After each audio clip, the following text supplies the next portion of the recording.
ಏನ್ರಿ ಅದು ಬ್ಯಾಟಿಂಗು, ಏನ್ರಿ ಅದು ಚೇಜು, ಅಬ್ಬಬ್ಬಬ್ಬ 209 ರನ್ ಆ ಟಾರ್ಗೆಟ್ ನ ಒಂಥರ ಜುಜುಬಿ ಮಾಡ್ಬಿಟ್ರಲ್ಲ ಅಂತ.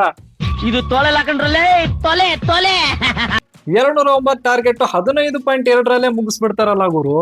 28 ಬಾಲ್ಸ್ ಗಳು ಬಾಕಿ ಇರೋಷ್ಟ್ರಲ್ಲೇ ಮುಗಿಸ್ಬಿಡ್ತಾರೆ. ಚೇಸ್ ಮಾಡ್ತಾರೆ ಅಂದ್ರೆ ಏನ್ ಹೇಳೋದು, ಯಾವ ತರ ಬ್ಯಾಟಿಂಗು. ಈ ಒಂದು ಫಿಯರ್ಲೆಸ್ ಅಪ್ರೋಚ್ ಮಾತ್ರ ಖತರ್ನಾಕ್ ಆಗಿದೆ ಅಂತ ಹೇಳ್ತೀನಿ. ಫಿಯರ್ ಇಲ್ಲ, ಭಯ ಅನ್ನೋದೇ ಇಲ್ಲ ಅಂತ ನೋಡಿದ್ರೇನೆ ಖುಷಿ ಆಗತ್ತೆ ಗುರು ಈ ಟೀಮ್ ನ ಅಂತ. ಸ್ಪೆಷಲಿ ಇವತ್ತಂತೂ ಯಾವ ತರ 6 ರನ್ಗೆ 2 ವಿಕೆಟ್ ಎಲ್ಲ ಹೋದ್ಮೇಲೆ ಏನ್ ಮಾಡ್ತಾರೋ ಏನ್ ಕತೆನೋ. ಸ್ಪೆಷಲಿ ಅಭಿ ವಿಕೆಟ್ ಹೋದ್ಮೇಲೆ ಏನಪ್ಪಾ ಯಾರಾದ್ರೂ ಇದರ ಸಖತ್ತಾಗಿ ಆಡೋರು, ಸ್ಕೈ ಬೇರೆ ಫಾರ್ಮ್ ಇಲ್ಲ, ಹಂಗೆ ಹಿಂಗೆ ಏನೇನೋ ಕ್ವಶನ್ಗಳು ಬರ್ತಾ ಇತ್ತು. ಬಟ್ ಆ ಕ್ವಶನ್ಸ್ಗೆಲ್ಲ ಆನ್ಸರ್ ಕೊಟ್ಟಿದ್ದಾರೆ ಅಂತ ಹೇಳ್ತೀನಿ. ಸ್ಪೆಷಲಿ ನಮ್ಮ ಪಾಕೆಟ್ ಡೈನಮೋ, ನಮ್ಮ ಇಶಾನ್ ಕಿಶನ್, ಏನ್ರಿ ಅದು ಬ್ಯಾಟಿಂಗು. ಅಬ್ಬೋ ಆ ಟೈಮಲ್ಲಿ ಸ್ಪೆಷಲಿ ವಿಕೆಟ್ಸ್ ಎಲ್ಲ ಹೋದಾಗ, 2 ವಿಕೆಟ್ ಹೋದಾಗ ಸೂಪರ್ ಬ್ಯಾಟಿಂಗ್. ಆಮೇಲೆ ಸ್ಕೈ ಅವ್ರದ್ದು ಅದು ಹಳೆ ಸ್ಕೈ ನೋಡ್ದಂಗಾಯ್ತು ಅಂತ ತುಂಬಾ ಖುಷಿ ಆಯ್ತು ಇಬ್ಬರದು ಬ್ಯಾಟಿಂಗ್ ನೋಡ್ಬಿಟ್ಟು.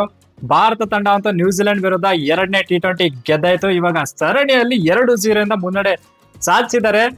ಈ ಒಂದು ರಾಯ್ಪುರಲ್ಲಂತೂ ರಾಯಭಾರಿ ನಡೆಸಿದ್ರು ನಮ್ಮ ಭಾರತ ತಂಡ ಅಂತ ಹೇಳ್ಬೋದು ಗುರು. ಎಸ್, ನಮಸ್ಕಾರ ಗುರು, ಎಕ್ಸ್ಟ್ರಾ ಇನ್ನಿಂಗ್ಸ್ ಕನ್ನಡ ಚಾನಲ್ಗೆ ಸ್ವಾಗತ. ಸೊ ಡೈರೆಕ್ಟ್ ಆಗಿ ಪಂದ್ಯದ ಬಗ್ಗೆ ಮಾತಾಡೋದಾದ್ರೆ, ಈ ಕಡೆ ನಮ್ಮ ಸ್ಕೈ ಅವರು ಟಾಸ್ ಗೆಲ್ತಾರೆ, ಗೆದ್ಬಿಟ್ಟು ಡೈರೆಕ್ಟ್ ಆಗಿ ಬೌಲಿಂಗ್ ತಗೋತಾರೆ. ಇನ್ನು ಪ್ಲೇಯಿಂಗ್ 11 ಅಲ್ಲಿ ಏನಂದ್ರೆ ಚೇಂಜಸ್ ಕಾಣಿಸುತ್ತೆ. ಯಾಕಂದ್ರೆ ಈ ಕಡೆ ಅಕ್ಷರ್ ಪಟೇಲ್ ಅವರಿಗೆ ಸ್ವಲ್ಪ ಈ ಹೋದ್ ಮ್ಯಾಚ್ ಅಲ್ಲಿ ತಮ್ಗೇನೋ ಅದೇ ಬೆರಳಿಗೇನೋ ಬಡ್ದಿತ್ತಲ್ಲ ಬಾಲ್, ಸೊ ಅದು ಇಂಜುರಿ ಆಗಿರೋದ್ರಿಂದ ಇವ್ರೇನಂದ್ರೆ ಸ್ವಲ್ಪ ಬ್ಯಾಟಿಂಗು ಬೇಕು ಗುರು ಎಂಟ್ರಿವರೆಗೂ ಅಂತ ಹೇಳ್ಬಿಟ್ಟು ರಾಣಾ ಆರ್ಮಿ ಮತ್ತೆ ಕುಲ್ದೀಪ್ ನ ಆಡಿಸ್ತಾರೆ. ಈ ಕಡೆ ಬುಮ್ರಾ ಅವ್ರಿಗೆ ರೆಸ್ಟ್ ಕೊಡ್ತಾರೆ. ಆಮೇಲೆ ಡೈರೆಕ್ಟ್ ಆಗಿ ಈ ಕಡೆ ನ್ಯೂಜಿಲೆಂಡ್ ಅವ್ರು ಏನಪ್ಪಾ ಅಂದ್ರೆ ತಲೆಯಲ್ಲಿ ಹೆಂಗಿತ್ತು ಅಂದ್ರೆ, ಗುರು ಹೆಂಗಾದ್ರೂ ಮೊದ್ಲೇ ಡ್ಯೂ ಇದೆ, ಈ 120 230 ಮಿನಿಮಮ್ ಹೊಡಿಬೇಕು ಅಂತಾನೆ ಬಂದಿದ್ರು ಅನ್ಸುತ್ತೆ ಅವರಂತೂ. ಸ್ಪೆಷಲಿ ಕಾನ್ವೆ ಅಂತೂ ಅಷ್ಟಕ್ಕೇನೆ ಗ್ಯಾಪ್ ಅಲ್ಲಿ ಹೊಡಿಯೋಣ ಅಂತಾನೆ ಸ್ಟಾರ್ಟ್ ಮಾಡಿದ್ರು. ಆಮೇಲೆ ಈ ಕಡೆ ನಮ್ಮ ಹರ್ಷದೀಪ್ ಅವ್ರದ್ದು ಗುರು ಒಂಥರ ಆಫ್ ಡೇ ಅಂತಾನೆ ಹೇಳ್ಬೋದು ಇವತ್ತು. ಸ್ಪೆಷಲಿ 2 ಓವರ್ ಅಲ್ಲಂತೂ 36 ರನ್ ಕೊಡ್ತಾರೆ. ಅಪ್ ಫ್ರಂಟ್ 2 ಓವರ್ ಅಲ್ಲೇ 36 ರನ್. ಈ ಕಡೆ ಕಾನ್ವೆನು ಎಲ್ಲರೂ ಹೊಡಿದ ಅಂದ್ರೆ ಕಾನ್ವೆ ಆಯ್ತು, ಈ ಕಡೆ ಟೀಮ್ ಸೈಫರ್ಟ್ ಎಲ್ಲ ಚೆನ್ನಾಗಿ ಬ್ಯಾಟಿಂಗ್ ಮಾಡ್ತಾರೆ ಆ ಟೈಮಲ್ಲಿ. 3 ಓವರ್ಗೆ 43 ರನ್ ಇರುತ್ತೆ ಗುರು ಅವ್ರದ್ದು. ಅದಾದ್ಮೇಲೆ ವಿಕೆಟ್ ತೆಗಿಯಕ್ಕೆ ನಮ್ಮ ರಾಣಾ ಆರ್ಮಿನೇ ಬರ್ಬೇಕಾಯ್ತು. ಸೀದಾ ಅಣ್ಣ ಬಂದ್ಬಿಟ್ಟು ಕಾನ್ವೆನ ವಿಕೆಟ್ ತೆಗಿತಾರೆ. 4ನೇ ಬಾರಿ ಅಂತ ಕೈ ಬೇರೆ ತೋರಿಸ್ತಾರೆ. ಆ ತರ ಒಂಥರ ಏನಂದ್ರೆ ಕಾನ್ವೆಗೆ ಅವರು ಒಂಥರ ಸಿಂಹ ಸ್ವಪ್ನನೇ ಆಗಿದ್ದಾರೆ ಅಂತ ಹೇಳ್ಬೋದು ಗುರು. ಸಖತ್ ವಿಕೆಟ್ ಹೋಯ್ತು ಅಲ್ಲಂತೂ. ಆಮೇಲೆ ವರುಣ್ ಊರಲ್ಲಿ ಈ ಕಡೆ ಟೀಮ್ ಸೈಫರ್ಟ್ ಅಣ್ಣ ಫಸ್ಟ್ ಟೈಮ್ ಮಾಡ್ತಿದ್ದೇನೋ ಗೊತ್ತಿಲ್ಲ, ಹೊಡಿಯಕ್ ಹೋಗ್ಬಿಟ್ಟು ಅಲ್ಲೂ ಔಟು. ಆಮೇಲೆ ರಚಿನ್ ಮತ್ತೆ ಫಿಲಿಪ್ಸ್ ಸ್ವಲ್ಪ ಅವ್ರಿಬ್ಬರ ಮಧ್ಯೆ ಪಾರ್ಟ್ನರ್ಶಿಪ್ ಬರುತ್ತೆ. ಈ ಕಡೆ ರಚಿನ್ ಬಗ್ಗೆ ಹೇಳ್ಬೇಕು ಅಂದ್ರೆ ರಚಿನ್ ರವೀಂದ್ರ ಚೆನ್ನಾಗಿ ಆಡ್ಕೊಟ್ರು ಗುರು. ಅದು ಸ್ಪೆಷಲಿ ಆನ್ ಸೈಡ್ ಅಂತೂ ಸೂಪರ್ ಬ್ಯಾಟಿಂಗ್ ಮಾಡಿದ್ರು ಅಂತ. ಈ ಕಡೆ ವರುಣ್ಗೆಲ್ಲ ಹೊಡೆದ್ರು ಗುರು, ಅಂದ್ರೆ ಸ್ಲಾಕ್ ಸ್ವೀಪ್ ಎಲ್ಲ ಮಾಡ್ಬಿಟ್ಟು ಸೂಪರ್ ಬ್ಯಾಟಿಂಗ್ ಅಂತ ಹೇಳ್ತೀನಿ. 6 ಎಲ್ಲ ಹೊಡೆದ್ರು ಅಂತ. ಆಮೇಲೆ ಕುಲ್ದೀಪ್ಗೂ ಹೊಡೆದ್ರು. ಆ ತರ ಒಂಥರ ಒಳ್ಳೆ ಬ್ಯಾಟಿಂಗ್ ಅಂತ ಹೇಳ್ತೀನಿ. ಇನ್ನು ಗ್ಲೇನ್ ಫಿಲಿಪ್ಸ್ ಚೆನ್ನಾಗಿ ಆಡ್ಕೊಡ್ತಾ ಇದ್ರು. ಬಟ್ ಕುಲ್ದೀಪ್ ಓವರ್ ಅಲ್ಲಿ ಸ್ವಲ್ಪ ಟ್ರ್ಯಾಪ್ ಮಾಡಿದ್ರು ನಮ್ಮ ಕುಲ್ದೀಪ್ ಅವರು. ಸ್ಲೋ ಓವರ್ ಹಾಕ್ಬಿಟ್ಟು ಟ್ರ್ಯಾಪ್ ಮಾಡಿದ್ರು ಅಂತ. ಸೊ ಗ್ಲೇನ್ ಫಿಲಿಪ್ಸ್ ಕ್ಯಾಚ್ ಕೊಟ್ಬಿಟ್ಟು ಔಟ್ ಆಗ್ಬಿಡ್ತಾರೆ. ಆಮೇಲೆ ಅಂತೂ ಸ್ವಲ್ಪ ಹೆಂಗಾಗ್ಬಿಡುತ್ತೆ ಅಂದ್ರೆ 11 ಓವರ್ ಏನೋ ಆಗಿರುತ್ತೆ. 122 121 ಆ ತರ ಇರುತ್ತೆ ಗುರು. 121ಕ್ಕೆ 3 ವಿಕೆಟ್ ಏನೋ ಆ ತರ ಇರುತ್ತೆ. ಇನ್ನು 9 ಓವರು ದಡ ಬಡ ಅಂತ ಹೊಡೆದ್ರೆ ಅಟ್ಲೀಸ್ಟ್ ಒಂದು 9 ಓವರಲ್ಲಿ 100 ಹಿಡಿದ್ರು 220 230 ಹೊಡಿಬಹುದು ಇವರು ಅನ್ಕೊಂಡ್ರೆ, ಆ ಟೈಮಲ್ಲಿ ಈ ಕಡೆ ರಚಿನ್ ರವೀಂದ್ರ ಆಮೇಲೆ ಡ್ಯಾರಿಯಲ್ ಮಿಚಲ್ಗಂತೂ ನಮ್ಮ ದೂಬೆ ಅಣ್ಣನೇ ಒಂಥರ ಸಿಂಹ ಸ್ವಪ್ನ ಆಗಿದ್ದಾನೆ ಅಂತ ಹೇಳ್ಬೋದು. ಯಾಕಂದ್ರೆ ಸಾಟ್ಪ ಡೂಡುಮ್ ಅಂತ ಇವಾಗ 2 T20 ಮ್ಯಾಚಸ್ ಅಲ್ಲಿ ನಮ್ ದೂಬೆ ಅಣ್ಣನೇ ಔಟ್ ಮಾಡಿದ್ದಾರೆ ಗುರು ಡ್ಯಾರಿಯಲ್ ಮಿಚಲ್ಗೆ. ಆಮೇಲೆ ರಚಿನ್ ಔಟ್ ಆಗ್ತಾರೆ. ಈ ಕಡೆ ಚಾಪ್ಮೆನ್ ಕಡೆಯಿಂದ ಅಷ್ಟೊಂದೇನ್ ಬರಲ್ಲ. ಕೊನೆಯಲ್ಲಿ ಹೆಂಗೋ ಮಾಡಿ Mitchell Santner as a captain ಆಗಿ ಕ್ಯಾಪ್ಟನ್ಸ್ ನಾಕ್ ಅಂತಾನೆ ಹೇಳ್ಬೋದು. ಸಖತ್ತಾಗಿ ಚೆನ್ನಾಗಿ ಆಡ್ಕೊಟ್ರು ಅಂತ.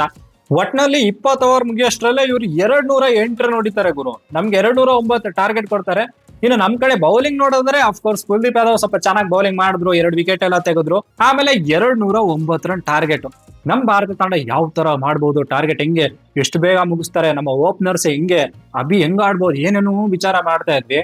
ಸಾಟ್ ಡುಡು ಮತ್ತ ಈ ಕಡೆ ನಮ್ಮ ಯಾರು ಸಂಜು ಸ್ಯಾಮ್ಸನ್ ಅಣ್ಣ ಮ್ಯಾಟ್ ಎಂಟ್ರಿ ಓವರ್ ಅಲ್ಲಿ ಫಸ್ಟ್ ಓವರ್ ಅಲ್ಲೇ 2ನೇ ಬಾಲು ಫ್ಲಿಕ್ ಶಾಟ್ ಹೊಡಿತಾರೆ. ಸೀದಾ ಕಾನ್ವೆ ಕೈಗೆ ಹೋಗುತ್ತೆ. ಬಟ್ ಕಾನ್ವೆ ಕೈ ಚೆಲ್ತಾರೆ ಕ್ಯಾಚ್ ನ, ಅದು 6 ಹೋಗುತ್ತೆ. ನಾವು ಏನೋ ಲಕ್ಕಿ ಡೇ ಇರ್ಬೋದು, ಸಂಜು ಹೊಡಿತಾರೆ ಅಂತ ಅನ್ಕೊಂಡ್ರೆ ಅದೇ ಅವರಲ್ಲಿ ಕ್ಯಾಚ್ ಕೊಟ್ಬಿಡ್ತಾರೆ ಗುರು ಗ್ಯಾಪ್ ಅಲ್ಲಿ.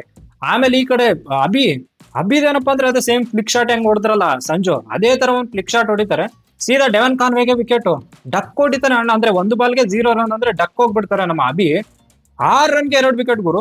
ರಾಯ್ಪುರ್ ಸ್ಟೇಡಿಯಂ ಅಂತೂ ಸೈಲೆಂಟ್ ಆಗ್ಬಿಟ್ಟಿತ್ತು ಆ ಟೈಮಲ್ಲಿ. ಇನ್ಯಾರಪ್ಪ ಇದಾರೆ ಬಡಿ ಅವರು ಅಂತ.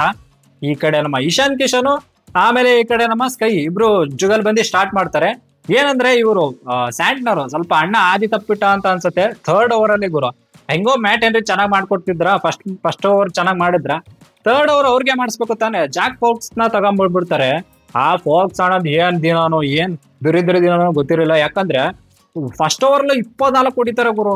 ದಡ ಬಡ ಅಂತ ಹೊಡೆದಿದ್ದು ಕ್ರೇಜಿ. ನೋ ಬಾಲ್ ವೈಡ್ ಎಲ್ಲ ಆಗ್ತಾನೆ ಅಣ್ಣ ಅಂತೂ. ಆಮೇಲಂತೂ ಅದು ಆದ್ಮೇಲಂತೂ ನಿಂತೇ ಇಲ್ಲ ನಮ್ಮ ಬಾಯ್ಸ್ ಇಬ್ರು ಕೂಡ.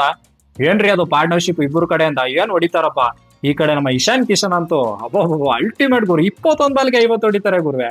21 ಬಾಲ್ಗೆ ಸಖತ್ ಕ್ರೇಜ್ ಹಿಟ್ಟಿಂಗ್ ಅಂತ ಹೇಳ್ತೀನಿ. ನಿಂತ್ಕೊಂಡ್ ಮಲ್ಕೊಂಡ್ ಹೆಂಗ ಹೊಡಿತಾನೆ ನಮ್ಮ ಅಣ್ಣ ಅಂತೂ. ರಾಜಕೀಯ ಬಿಟ್ಟು ಪಾಕೆಟ್ ಡೈನಮೋ ಸಖತ್ ಹಿಟ್ಟಿಂಗ್ ಅಂತ ಹೇಳ್ತೀನಿ. ಆಮೇಲೆ ಏನಪ್ಪಾ ಅಂದ್ರೆ ಈ ಕಡೆ ಸ್ಕೈ ಕೂಡ ಸೂಪರ್ ಆಗಿ ಆಡಿದ್ರು ಗುರು. ಸ್ಕೈ ಏನಪ್ಪಾ ಅಂದ್ರೆ 12 ಬಾಲ್ಗೆ 15 ರನ್ ಏನೋ ಇತ್ತು. ಆ ಟೈಮಲ್ಲಿ 8 ಓವರ್ಸ್ಗೆ 103 ಏನೋ ಆಗಿರುತ್ತೆ. ಇವ್ರು ಏನ್ ಮಾಡ್ತಾರೆ ಗ್ಯಾಪ್ ಅಲ್ಲಿ, ಅದೇ ಟೈಮಲ್ಲಿ ಜಾಕ್ ಫಾಲ್ಕ್ಸ್ ತಗೊಂಡ್ಬರ್ತಾರೆ. ಆ ವಯ ಮೊದಲೇ ದಿನ ಖರಾಬ್ ಆಗಿತ್ತು. ಮತ್ತೆ 9th ಓವರ್ ಅಲ್ಲಿ ಈ ಕಡೆ ಸ್ಕೈ ಆ ವಯಂಗ್ 25 ರನ್ ಹೊಡಿತಾರೆ. ಅಣ್ಣ 2 ಓವರ್ ಅಲ್ಲೇ 49 ಆಗಿರುತ್ತೆ, ಓಡಿಸ್ಕೊಂಡಿರ್ತಾನೆ ಅಣ್ಣ ಆ ತರ. ಆಮೇಲೆ ಸ್ಕೈದು 50 ಆಗುತ್ತೆ. ಈ ಕಡೆ ನಮ್ಮ ಇಶಾನ್ ಕಿಶನ್ ಔಟ್ ಆಗ್ತಾರೆ ಸ್ವಲ್ಪ ಗ್ಯಾಪ್ ಅಲ್ಲಿ. 32 ಬಾಲ್ಗೆ 76 ರನ್ ಗುರು. ಇನ್ನೇನ್ ಬೇಕು ಇಶಾನ್ ಕಿಶನ್ ಅವ್ರ ಕಡೆಯಿಂದ ಅಲ್ವಾ. ಆಮೇಲೆ ಈ ಕಡೆ ಸ್ಕೈ ಅವರು ಅಣ್ಣ ಸಾಕಾದಾಗ ಆಡ್ಕೊಡ್ತಾರೆ. ಈ ಕಡೆ ನಮ್ಮ ದೂಬೆ ಮತ್ತೆ ಸ್ಕೈ ಇಬ್ರು ಸೇರ್ಬಿಟ್ಟು ಅವ್ರು ಹೊಡೆದಿದ್ದು. ಸ್ಪೆಷಲಿ ನಮ್ಮ ದೂಬೆ ಅಂತೂ 18 ಬಾಲ್ಗೆ 36 200 ಸ್ಟ್ರೈಕ್ ರೇಟ್ ಅಲ್ಲಿ ದಡ ಬಡ ಅಂತ ಹೊಡೆದಿದ್ದು. ಸ್ಪೆಷಲಿ ನಮ್ ಸ್ಕೈ ಅಂತೂ ಆ ಒಂದು ಸೂಪ್ಲರ್ ಶಾಟ್ಸ್ ಎಲ್ಲ ಇದಾವಲ್ಲ ಅವೆಲ್ಲ ಚೆನ್ನಾಗ್ ಬಂತು ಅಂತ. ಒಳ್ಳೆ ಹಳೆ ಹಳೆ ಸ್ಕೈ ನೋಡ್ದಂಗೆ ತಗೋರು. ಖುಷಿ ಆಯ್ತು ಅಂತ. ಹೆಂಗ್ ಆಗ್ಬಿಡ್ತು ಅಂದ್ರೆ 15.2 ಮುಗಿಸ್ಬಿಟ್ರು. ಇದು ಫಾಸ್ಟೆಸ್ಟ್ ಚೇಸ್ ಮಾಡಿರುವಂತದ್ದಪ್ಪ ಇದು. ಈ ತರ ಎಲ್ಲ ಇದೆ, ವರ್ಲ್ಡ್ ರೆಕಾರ್ಡ್ ಅನ್ನೋ ತರನೇ ಆಗ್ಬಿಡ್ತು. ಇತಿಹಾಸ ಸೃಷ್ಟಿಸ್ಬಿಟ್ರು ನಮ್ಮ ಭಾರತ ತಂಡ ಅಂತ.